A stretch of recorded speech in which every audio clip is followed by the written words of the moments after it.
Salut à tout le monde, j'espère vous retrouver en pleine forme. Bienvenue dans votre site Maths et Physique en poche. Dans cette séance, je vais partager avec vous, chers étudiants et étudiantes de la deuxième baccalauréat, un exercice très intéressant en matière chimie. C'est un sujet, bien sûr, qui comporte certaines questions qui en lien, ou bien qui sont liées, bien sûr, à des transformations acido-basiques. Donc voilà, je vais vous lire, bien sûr, vous pouvez stopper la vidéo et lire tranquillement les questions posées, vous pouvez répondre à ces questions-là. Alors, à 25 degrés, la mesure de pH de chacune des trois solutions aqueuses d'acide de même concentration molaire C, donc voilà, de même concentration molaire, C égale à 5,10-2 mol par litre, donne les valeurs consignées dans le tableau suivant. Voilà, vous avez l'acide A1, le premier acide, le deuxième acide et le troisième acide. Donc, vous savez bien sûr correspondant aux solutions aqueuses S1, S2, S3. Vous avez le pH de chaque solution là. Donc, la première des questions montre que l'un des trois acides est fort, tandis que les autres sont faibles. La première des questions. Deuxième question montre que la constante d'acidité Ka de tout acide faible AH peut s'écrire sous la forme Ka 10 - pH taux final sur un moins taux final, où taux final désigne l'avancement volumique final de la réaction de dissociation de l'acide faible AH dans l'eau. Montrer tout en justifiant les approximations, donc il y a des approximations à faire, utilisées pour un acide faible que pKa égale à 2 pH plus log de C. On donne le produit ionique bien sûr. Comparer les pKa des deux acides faibles et en déduire celui qui est le plus fort. Le dosage d'un volume Va 10 ml de l'acide le plus faible par une solution aqueuse de soude de concentration Cb nécessite l'ajout d'un volume VBE 5 ml. Donc c'est le volume à l'équivalence de la solution basique pour atteindre l'équivalence. Déterminer la concentration molaire Cp de la solution de soude utilisée.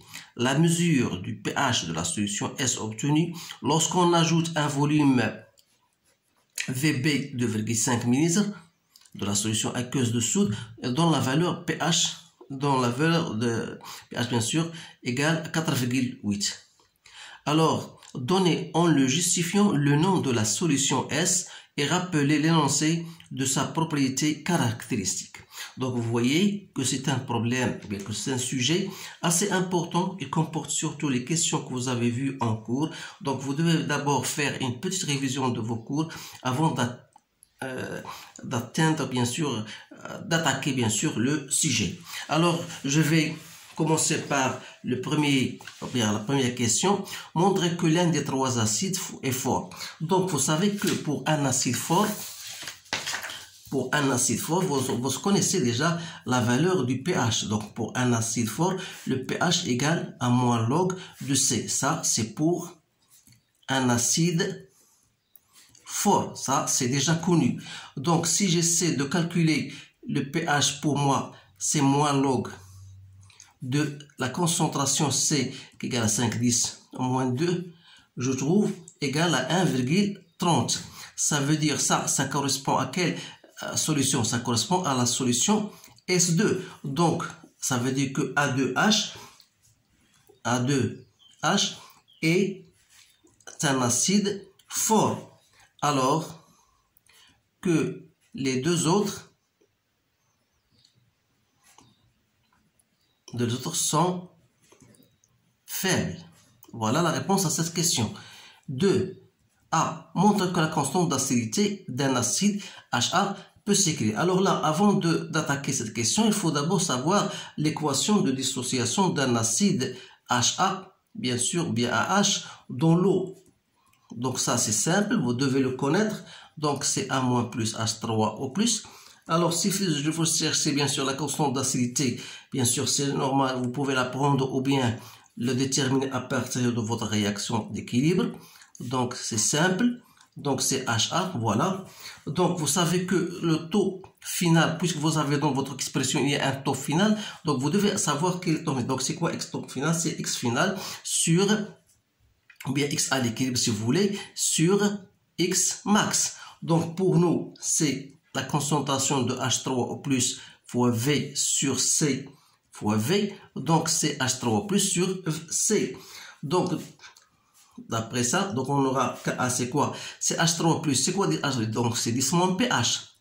Donc la concentration de A-. Donc vous remarquez d'après la réaction que vous avez la concentration de A- n'est autre que la concentration de H3O+. Or H3O+, c'est quoi? C'est C fois taux final. Donc je remplace la concentration de A- donc par C taux final sur HA. Donc HA c'est quoi? C'est C moins la concentration de H3+. Donc c'est, voilà d'après l'expression, donc vous aurez C moins X à l'équilibre sur V qui n'est autre que H3 au plus. Je la fais directement, donc ça reste 10 moins pH, 10 moins pH, multiplié par C taux final sur C, H3+, c'est quoi? C'est C taux final. Donc qu'est-ce qu'il reste? Donc il reste tout simplement 10 moins pH, je simplifie par C, donc taux final sur 1 moins taux final. Et c'est bien l'expression qu'on voudrait montrer. Pour la question B, montrez que tout en justifiant les approximations pour un acide faible que le pK est égal à 2 pH plus log de C. Alors là, toujours à partir de l'expression de Ka, on peut l'écrire H3O plus fois la concentration de A- qui n'est autre que la concentration de H+, donc ce sera H3O plus au carré sur la concentration de HA qui n'est autre que Ca, C moins H3O plus. C'est-à-dire, d'abord, la concentration de HA, c'est quoi? C'est C, voilà d'après la c'est CV, normalement c'est CV moins X à l'équilibre sur V. C'est-à-dire, c'est C moins X à l'équilibre sur V. Autrement dit, c'est C moins la concentration de H3O+. Normalement, la dissociation de l'acide est faible, donc on pourra écrire HA, c'est à peu près égal à C. D'où, donc, Ka n'est autre que H3O+ au carré sur C. C'est-à-dire que H3O+ au carré égale à C Ka.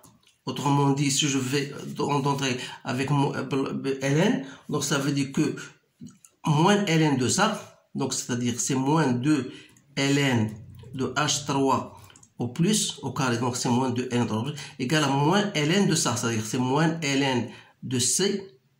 Donc si je compte ici le log décimal, donc moins log de C, moins log de Ka. Autrement dit, c'est quoi? Moins log de H3, c'est pH. Donc on aura 2 pH égale à moins log de C, moins log de Ka. D'où pKa, puisque ça c'est moins log de C, moins log de Ka, donc c'est pKa. Donc on tire pKa qui n'est autre que 2 pH plus log de C. Voilà la formule, c'est bien ça. Maintenant, je vais passer à la question qui suit.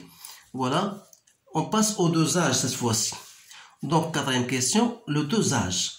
Alors, c'est bien, oui. Donc, le dosage d'un volume VA. Pardon, c'est la troisième question d'abord. On vous dit, voilà, comparer le pKa des deux acides faibles. Alors, vous avez bien sûr le pKa de l'acide A1H, d'après le tableau, c'est 2,55. Et vous avez le pKa de l'acide A3H égale à 3,05. Et comme le pKa n'est autre que le pH, donc c'est toujours 2 pH 1 plus log de C, puisqu'ils ont la même concentration, c'est égal 2 pH2 plus log de C. Donc, vous savez bien sûr que pK1, pKa de A1H, vous remarquez, il est inférieur à pKa de A3H. C'est-à-dire que la constante d'acidité de A1H sera supérieure à la constante d'acidité de A3H. Donc, ce qui veut dire que, puisque vous savez que l'acidité augmente avec Ka, donc on dira que l'acide le plus fort, c'est A1H. Maintenant, on va passer à la 4e question. Donc, le dosage. Lorsqu'on parle de dosage, donc il faut mettre à votre esprit le montage expérimental. Donc, on essaie de doser un volume Va de l'acide le plus faible. Donc, ici, on aura A3H. On a un volume Va 10 ml de concentration Ca qui est égal à C. On le dose par la soude Na++ plus OH- de concentration Cb et dont le volume à l'équivalence égale à 5 ml. Alors, la question qu'on vous pose, c'est déterminer la concentration molaire Cb. Alors là, vous savez qu'à l'équivalence, vous avez la relation que vous connaissez tous, CaVa égale à Cb VBE. De là, on tire Cb, donc c'est CVa sur VBE, donc 5, 10 moins 2, que je multiplie par 10, divisé par 5. Donc Cb, c'est bien 0,1 mol par litre. Voilà la concentration de Cb. À partir de cette question, après cette question-là, on vous donne la question B, la mesure du pH de la solution S obtenue lorsqu'on ajoute un volume Vb 2,5 de la solution aqueuse de la soude. Donc ici, c'est une question très intéressante. Vous avez le volume ajouté, c'est 2,5 millilitres. Alors là, vous devez remarquer qu'il n'est autre que la moitié de volume à l'équivalence. Et vous avez vu bien sûr dans votre cours que lorsque le volume versé est égal à la moitié de l'équivalence, dans ce cas-là, on aura le pH de la solution obtenue n'est autre que pKa. Ça, c'est quelque chose que vous devez connaître, c'est 4,8. Donc, on dit dans ce cas que la solution est à la demi-équivalence.